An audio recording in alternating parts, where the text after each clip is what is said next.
Hey, what's up everybody and fellow gamers? This is Dalv and hope everyone is doing great. I'm here with a gaming related discussion video. Now the topic is Xbox Series X versus PlayStation 5, PS5. Which is better? Now I'm very lucky to own both an Xbox Series X and PS5. Both systems are highly powered and have their advantages and disadvantages. I've been using the PlayStation 5 for about 3 weeks now and I'm very impressed with the games and exclusives. Yeah, you know, the exclusives on PlayStation are just amazing. I have about 5 or 6 games already, and none of those games are on Xbox Series X, and I'm having lots of fun with them. And yeah, it seems the PlayStation 5 is more stable and less buggy than the Series X.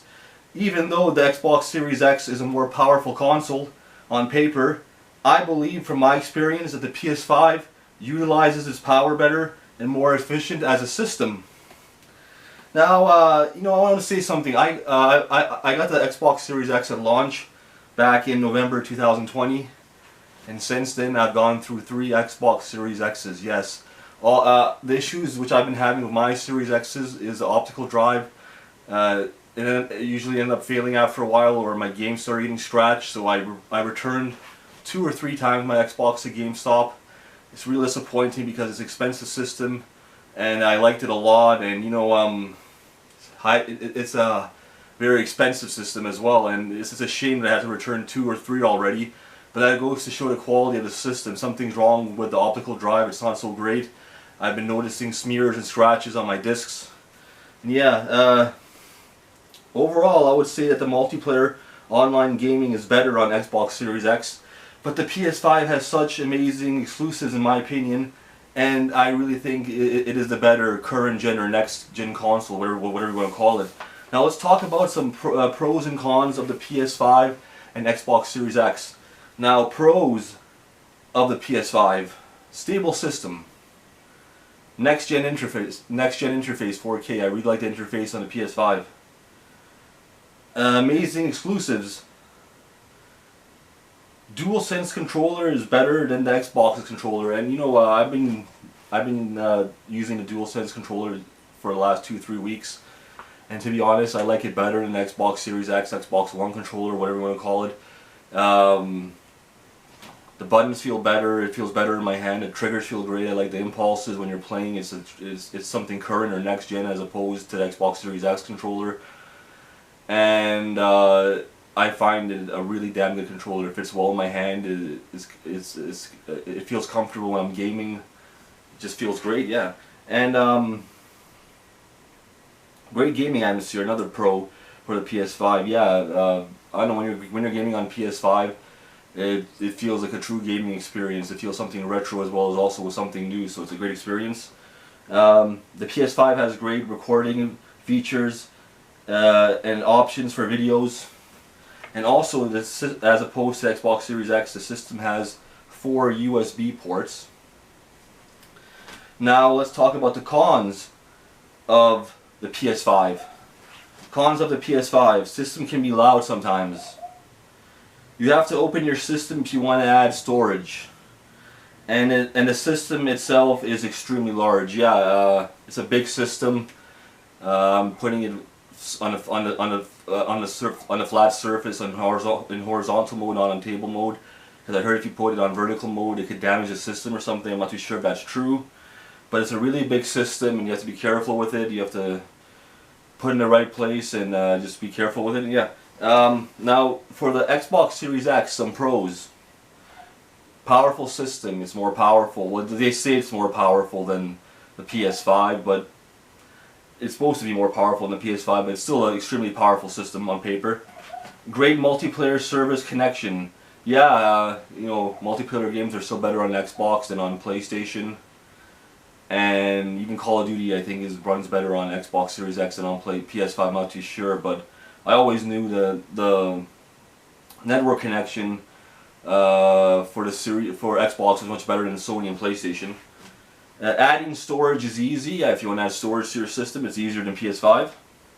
Fast game download speeds.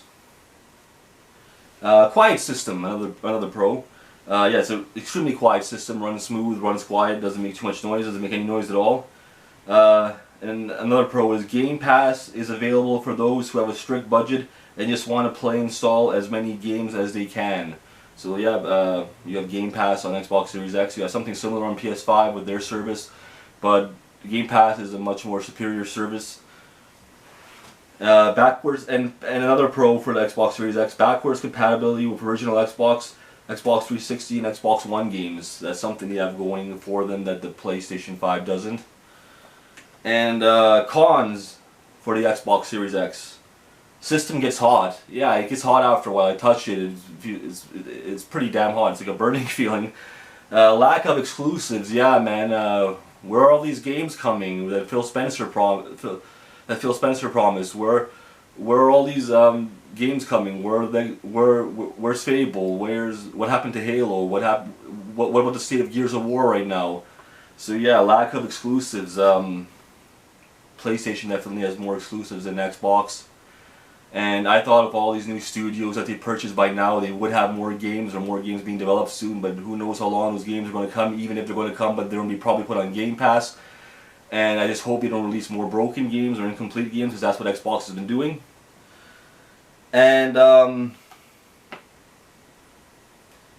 yeah, lack of exclusives. Another con: game capturing options on PS5 is much better. And another con for the Xbox Series X: disk drive might fail, scratching games. It's happened to me on 2 or 3 systems already, which is insane. And also another con for the Xbox Series X is a little bit more buggy than the PS5. It might crash more, games might fail, but overall the PS5 is a much more stable system. So yeah, these are some pros and cons here of the PS5 and Xbox Series X. And now I'll quickly tell you what I think of it. I'll give my ratings for the systems as a whole. Now the PS5, I give it a perfect 10 out of 10. I mean, I know I've only had it for 3 weeks now, but I've been having so much fun with it. And the games are really damn good. The atmosphere in the system is amazing. I love the controller. I just enabled 3D audio on my PS5, which sounds great through my 4K TV. And yeah, it's a more stable system than the Xbox Series X. It's less buggy. I like the game capturing, video recording, capturing options much better for games. I like the interface, to be honest, a little bit better on the PS5. It's a little easier to use than the Series X. And yeah, the PS5, I'm having so much fun with it. I have about 5 or 6 games already, and I'm having a blast. So yeah, I give it a 10 out of 10. Perfect system. And the Xbox Series X, I give it out of 10 an 8.5. Yeah, you know, I still love my Xbox Series X. I have lots of games for it. I'm still going to use it. I'm still going to play it. But I'm just debating now whether I should get multiplayer games on the PS5 or rather in my Series X. But I have a huge selection of games for the Series X I can play right now. I have Xbox One games I can play. I have Xbox 360 games I can play, the original Xbox. That's another thing I love about the Series X, the backwards compatibility, which PlayStation 5 isn't so good with, which PlayStation isn't so good with, Sony, which Sony isn't so good with. And yeah, the multiplayer games are still the best on Xbox, I would say. And it is a fast system. I mean, it's a great system. Even though I like the PS5 interface better, I also like the Xbox interface. You can do cool things with custom photos on your profile pictures, on your gamer profile pictures, and many things like that. And yeah, so I give the PS5, and sorry, you know, just to say, I would have given Xbox Series X a much higher rating if it had more exclusives, but that's just what's missing. It's missing these exclusives, it's missing these original games, it's missing these first and third party games as a whole. So yeah, I mean, there are more games on disc on PS5 than on Xbox Series X. And it looks like, I don't know, looks like Xbox is going towards a streaming or cloud gaming path where there's just going to be a service for games. I'm not sure. I still hope they produce systems in the future and then physical copies of games. But yeah, it's lacking exclusives, and if it had more exclusives, I'll give it a much higher rating. So yeah, I give the PS5 a 10 out of 10, and the Xbox Series X an 8.5 out of 10. Please let me know what you think of these systems, if you own them, which games you like, what you think of the systems as a whole, which system you think is better. This is a gaming discussion video. This is Dalvin signing out. Happy gaming, everybody. Take care. Bye-bye.